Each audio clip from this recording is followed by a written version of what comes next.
শীত মানেই পিঠা, আর এই পিঠা না খেলে তো আফসোসের শেষ নেই। আজকে ঘরে বসেই নিজের হাতে তৈরি করব গরম গরম ভাপা পিঠা।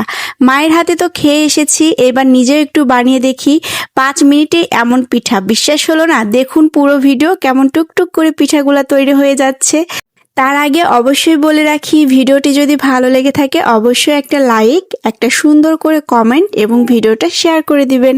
এবার চলুন এই পিঠা বানানোর জন্য যে যে উপকরণ প্রয়োজন ছিল আমার, সেগুলো আমি কিভাবে জোগাড় করেছি সবকিছু আপনাদের সাথে একটু ভিডিওতে শেয়ার করে নিই। শুরুতেই ভাপা বানানোর এই হাঁড়িটার কথা বলি। এইটা আমি গত বছরে নিয়েছি। বাচ্চার স্কুলের এক ভাবের সঙ্গে গিয়ে এই হাঁড়িটা কিনেছিলাম মাত্র 150 টাকা বা এর সামথিং আর কিছু একটু দিয়ে। আর ভাপা বানানোর এই মাটির বাটিটা মাত্র 10 টাকা দিয়ে উনি এনে দিছিলেন আমাকে। আর চালের গুঁড়োর ব্যবস্থা প্রত্যেকবার তো আম্মুই বানিয়ে পাঠিয়ে দেয়। আর লালি গুড় যেটা, সেটা তো আমার ভাই ওগুলো ব্যবস্থা করে। ও হচ্ছে কোথায় থেকে যেন আনে।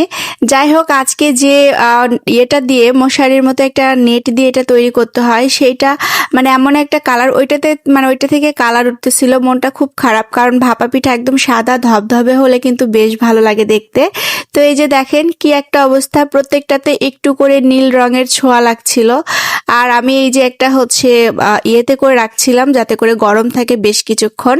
তো একের পর এক সুন্দর করে উঠিয়ে নিচ্ছিলাম। আমার তো খুবই ভালো লাগছিল, আনন্দের সাথে সাথে ভাপাগুলো উঠাচ্ছিলাম। একদম টুকটুক করে হয়ে যাচ্ছে, প্রত্যেকটাই খুব সুন্দর হচ্ছিল। এই যে দেখেন, কাছ থেকে একটু দেখায় আপনাদেরকে। আর এইটাতে আমি নারকেল বা খেজুরের গুড় এগুলো দিচ্ছি না, যেহেতু খেজুরের লালি গুড়টা আছে তো সেটা দিয়ে এটা খাওয়া হবে। এই যে গরম গরম কিছু ভাপা পিঠা আমি তৈরি করে নিলাম। আসলে শীত শেষের পথে, তাই ভাবলাম বাসায় একটু তৈরি করি। আর এই যে খেজুরের লালি, এইটা দিয়ে যেমন ভাপা পিঠা খেতে মজা, তেমনি পায়েস খেতেও বেশ ভালো লাগে। আবার এইটা কিন্তু দুধ ভাতের সাথে খেতেও অনেক বেশি মজা লাগে। তো আমি বেশ কিছু ভাপা পিঠা তৈরি করে নিলাম। এখন এগুলো সুন্দর করে একটু ডেকোরেশন করে নিচ্ছি। আর এভাবেই পিঠা বানানোর পর্ব শেষ করলাম।